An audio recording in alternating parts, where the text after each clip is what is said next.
Yo, what's up, everybody? It's your boy King. I'm back. This is part two, kind of, to the Pistons trade, along with other topics. I want to talk about a few other things that's going on in the news right now as far as basketball goes. But first and foremost, let's get off to the quality of this trade. Uh, First thing I want to say is, as I said before, Spencer Dinwiddie, I feel like never really got a real good chance with the Detroit Pistons. He was through in there in the fire for some games when we had an injury problem, but and he played pretty well. But after that, I mean, you just his minutes just evaporated, man. And I still don't understand why. Draft, you draft this guy, give him a chance, you know what I'm saying, to prove himself or whatever. He's gonna need more than a couple of games, man. Um, I've never been a big fan of teams doing that to rookies. Give the rookie a shot. Um, if you drafted him, give him a shot and let's see how much you know what you're doing. So I feel like he never really got a good chance, but at the same time, I don't feel like he was gonna get any run anyway. So with that being said, the trade, to a sense, doesn't affect me none. I'm not upset about it, but I'm not happy about it. And the reason why I'm not happy about it is because you traded trash for trash. This guy is super trash. Um, no intensity, no defense. Only thing he can do is shoot a little bit. The Bulls definitely won in this trade because they needed a backup point guard, a young point guard, because they could be possibly trading Derrick Rose and or Jimmy Butler. Um, so they definitely needed another young point guard to throw on the roster. So they totally win this trade. The the thing to me is it was still a pointless trade. I mean, you look at it. Obviously, the Pistons are going to draft a point guard, um, and they're definitely going to probably go into free agency and try to shoe up a third point guard. Um, Spencer Dinwiddie could have been that third point guard, for at least another year. I don't think it would have hurt it for him being a third point guard on the team. You wasn't paying him shit. Neither one of these guys were really set to make any money. So for them to use cap space is kind of a ho hum bullshit type of excuse for doing something like that. Other than that, I mean, the trade pretty much was it was just nah. That's it. Didn't really get nothing for it. Didn't really benefit from it at the same time. So, well, you finna go somewhere? Where you about to go? Pick up noodle. Pick up noodle? Right, sure. Oh, you Did you want something? know. Excuse me, y'all. That's my wife. Uh, what you come out here for? Just to say you finna go? All right. You stopping at 7-Eleven? All right. All right. Well, like I was saying, the trade was just a whole hum trade. It was kind of pointless to me. Cap space, that really was a bogus excuse. Um, and news for the cap. The cap was expected to go up 92 million, but it's actually going up to 94 million. So another extra 2 million, which basically even makes that case even more irrelevant. Um, like I said, just don't understand it. But that's enough of that because it's not like it's big news or anything. Um, I want to say something about Steph Curry's wife and respect to Steph Curry. You know, I'm not bashing his wife or anything like that, but his wife said something that I felt ever since watching the Detroit Pistons in Eastern Conference Finals and Finals.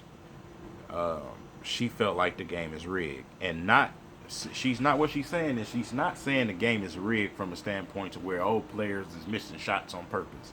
No, you can't just make shots on purpose you know what I'm saying, say, oh, I'm gonna make this one and I'm gonna miss that one. No, it don't work like that. She's not talking about rigged from the basketball standpoint. She's talking about rigged from the officiating standpoint. And we all know we've had a long history with watching these officials and the fuckery that they do in these games. Um, you know, I mean, the most important calls of the game at the end of the game, blowing games for teams. You know, I still feel like the Spurs should have beat Miami. You know, we all remember those calls. You know, the non-call on Chris Bosh and stuff like that, man. And, you know, just a bunch of crap from the referees. And ever since, you know, the scandal back in the day with the referees, supposedly gambling with the Detroit Pistons and Spurs and stuff like that, you know, I feel her. And she spoke up about it, you know what I'm saying? She took the tweet down or whatever, but she's seen up front and up close what I've been saying for a long time, man. You know, a lot of people are quick to say, oh, you a conspiracy theories, man. Let me tell you something. 85% of conspiracies are true. Um, and the NBA is a business. Just like she said, it's a business. It's for money. Okay? So it's all about the market size of your team. You don't hear too often the small market teams winning NBA championships that often. And that's not like that for no reason. It's the same thing in football. Um, and I feel like, you know, something between, you know, the Fords and the NFL is the reason why the Lions are like they are. They, you know, and you look at back at the story with the curse or whatever with the Lions supposedly, and you know, dealing with that, and you know, him saying that you know they wouldn't win for 50 years, him being a 33rd degree Freemason. So, like I said, it will seem like a bunch of conspiracies, but I feel exactly what she's saying, man. And you know, to that point, um, I don't think she was out of line from a standpoint of the way I do things.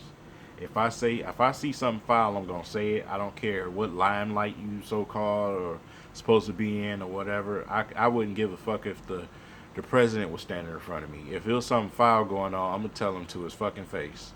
And anybody else who got something else to say about it, then you know you're gonna have to take that up with me. But yeah, I feel her about that. You know, the officiating was trash, man. From Steph Curry knocking the ball from Kyrie clean, you know what I mean, to LeBron flopping. You know, I mean, I don't know, man. They was on the run. You know what I'm saying? They came back a couple of times, man. But then you know, bogus calls started flying out of everywhere. So, like I said before, the NBA they see them ticket sales selling out like they are, the views they getting on TV, and you know everything else, man, just plays a part in it to me. So I wouldn't be surprised if the Cavaliers win this championship, to be honest, because she probably pissed off a lot of people in a lot of high places. So that's a whole nother story, but some people know what I'm saying. Um, so I wouldn't be surprised if they win.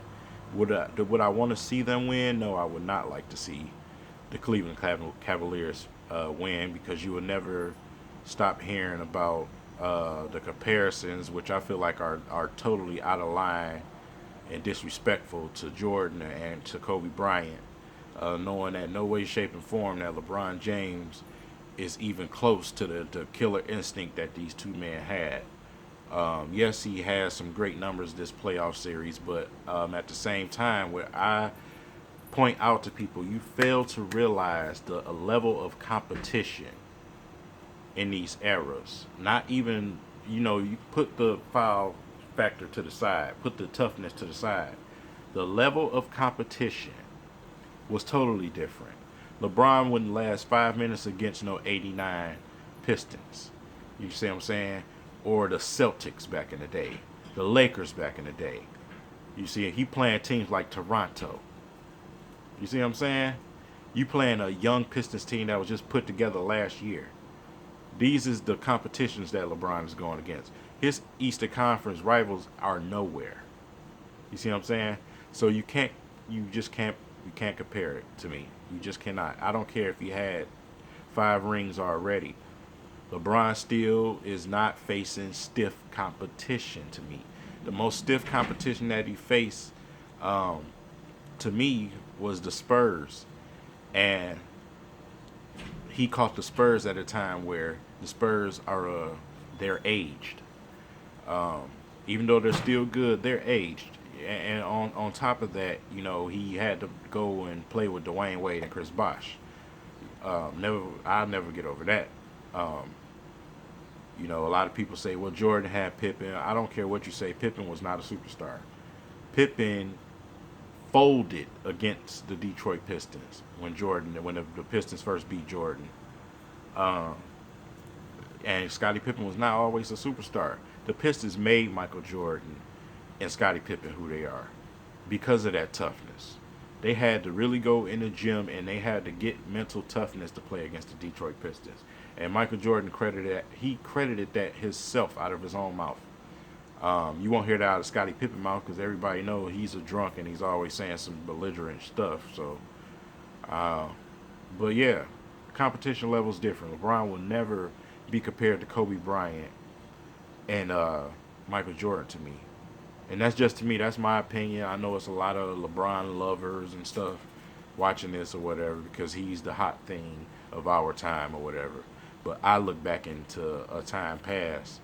Kobe Bryant was the player of my era, and before him was Michael Jordan. And I still think Michael Jordan is better than Kobe Bryant, and that's just basketball. So anyway, don't want to talk too long about that, man. This video is already 11 minutes or whatever, man. But yeah, the Bulls, they win the trade.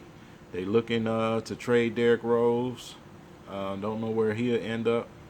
You never know. You just never know. LeBron might give him a call if they don't win these finals. You best believe that there. So, yeah, man. I'm expecting a lot of wacky, crazy things to go on over the summer, man. After the draft, I want to see these signings happen, man. I'm excited that the Pistons they got the cap that they do have, the little bit they got. So I want to see what they can do, man. I'm not looking into this trade because he probably could trade this guy off. He's not confirmed to be a stayer. A steady player here. This guy could be just used as a trade chip to package up and send out of here, man. So, on draft night, you never know. We're discussing trading with Boston, so you never know what Stan is doing. So, hold your horses. Don't be too upset about it, man. Let Stan Van Gundy do what he do, and we'll see what happens, man. But let me know what y'all think about the Ayesha Curry situation, man, and what she said, and if you feel like the NBA is rigged. To me, the evidence has been all over ever since I've been watching basketball. So let me know your opinion. Let me know what y'all think, and I'll definitely be looking forward to the comments. It's your boy King. I'm out of here. Catch y'all cats later, man.